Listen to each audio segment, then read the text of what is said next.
Hello दोस्तों, आप सबको नमस्कार।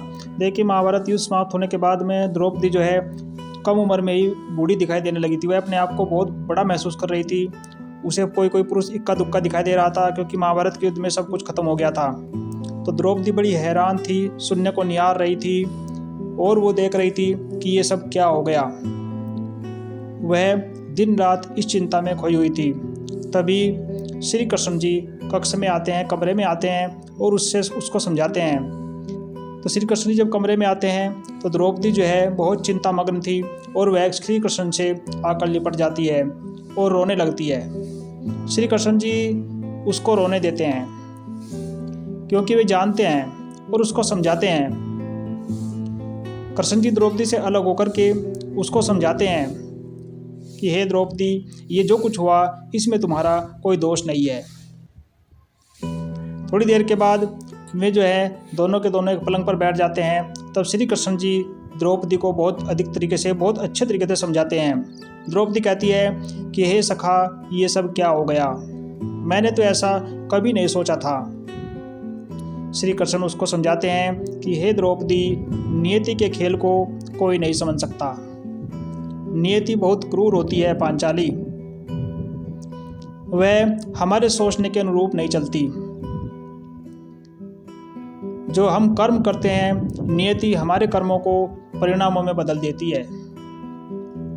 इसलिए हमें सब कुछ ईश्वर पर छोड़ देना चाहिए। युद्ध कभी किसी समस्या का कोई हल नहीं होता है। यदि तुम प्रतिशोध लेना चाहती थी तो और बहुत सारे तरीके थे। देखो, जब युद्ध होता है तो उसमें सबकी हानि होती है। युद्ध से आज तक कभी किसी समस्या का समाधान नहीं हुआ है। अगर तुम अच्छा सोचती तो अच्छा होता। यदि तुमने थोड़ी सी बात भी सोची होती तो इतना भयंकर परिणाम नहीं होता। तुम्हारे मन में अनेक प्रश्न है। द्रौपदी ने कहा कि हे भाई, तुम मेरा गांव भरने आए हो या मुझे समझाने आए हो। श्री कृष्ण जी कहने लगे, हे द्रौपदी, मैं तुझे सच्चाई से अवगत कराने के लिए आया हूँ। हमारे कर्मों के परिणाम को हम दूर दूर तक नहीं देख सकते। जब वे हमारे समक्ष होते हैं तो हमारे हाथ में उस समय कुछ नहीं रहता है। जब हम समझते हैं तो हमारा सब कुछ खो जाता है। यही कर्म का सिद्धांत है। अच्छा कार्य अधिक अच्छा कहलाता है और बड़ा कार्य अधिक बुरा कार्य करवाता है। हे पांचाली, तुम अपने आप को दोषी मत समझो। ये मत समझो कि तुम इस सब के लिए उत्तरदायी हो। तुम अपने आप को इतना महत्वपूर्ण मत समझो, तुम दुखी न हो। यदि तुम अपने कर्मों में थोड़ी सी भी दूरदर्शिता रखती तो इतना कष्ट कभी नहीं सहती। द्रौपदी कहती है कि हे सखा, मैं क्या कर सकती थी। तब श्री कृष्ण जी समझाते हैं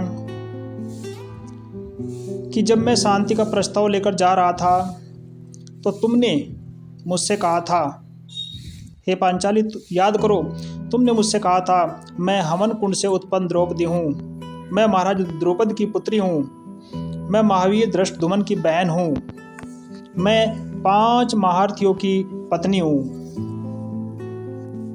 इसलिए मुझे शांति नहीं चाहिए, मुझे युद्ध चाहिए। अब देखिए, इन कठोर शब्दों के साथ जब तुम्हारा स्वयंवर हुआ तो तुमने कर्ण को कोई मौका नहीं दिया, उसे अपमानित किया।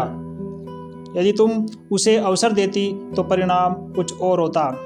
कर्ण तुम्हें कभी वैसा कहकर नहीं पुकारता। इसलिए इस वीडियो में यही महत्वपूर्ण बात समझाई गई है कि जब भी कुछ बोलो तो बहुत सोच समझकर बोलो। जब तुम स्वयंवर से जीतने के बाद में कुंती के पास गई तो कुंती ने तुम्हें 5 पतियों की पत्नी बनने का आदेश दिया, तो तुम उसे स्वीकार न करती। यदि तुम उसे स्वीकार न करती तो इसका परिणाम कुछ और होता। जब तुम महल में गई तो दुर्योधन के द्वारा गिरने के बाद तुमने उसे कहा, अंधों के पुत्र अंधे ही होते हैं। इसलिए तुम्हारा चीरहरण हुआ। यदि तुम ऐसा न कहती तो शायद परिणाम कुछ और होता। इतनी बड़ी सभा के बीच जब तुम्हारा चीरहरण होने लगा तब तुमने सबको पुकारा, लेकिन कोई तुम्हारे पास तुम्हारी सहायता के लिए नहीं आया। जब तुमने मुझको पुकारा, सच्चे दिल से पुकारा, तो मैंने तुम्हारी सहायता की। मैं बार बार यही समझाता रहा कि जब भी बोलो तो कुछ सोच समझकर बोलो, क्योंकि हमारे मुख से निकले हुए बाण, शब्द भेदी बाण, ये हमारा सब कुछ नष्ट भी कर सकते हैं, हमें सब चीज़ों से बचा भी सकते हैं। इसलिए श्री कृष्ण ने द्रौपदी को समझाया और उसकी लाज बचाई। लेकिन द्रौपदी इन सब के बाद बहुत दुखी थी, निस्तेज में बैठी हुई, अकेली बैठी हुई सोच रही थी। श्री कृष्ण जी अंत में उसे समझाते हैं कि हे द्रौपदी, जितने भी जानवर हैं पृथ्वी पर उन सब के दांतों में जहर होता है, लेकिन मनुष्य एकमात्र ऐसा प्राणी है जिसके शब्दों में जहर होता है।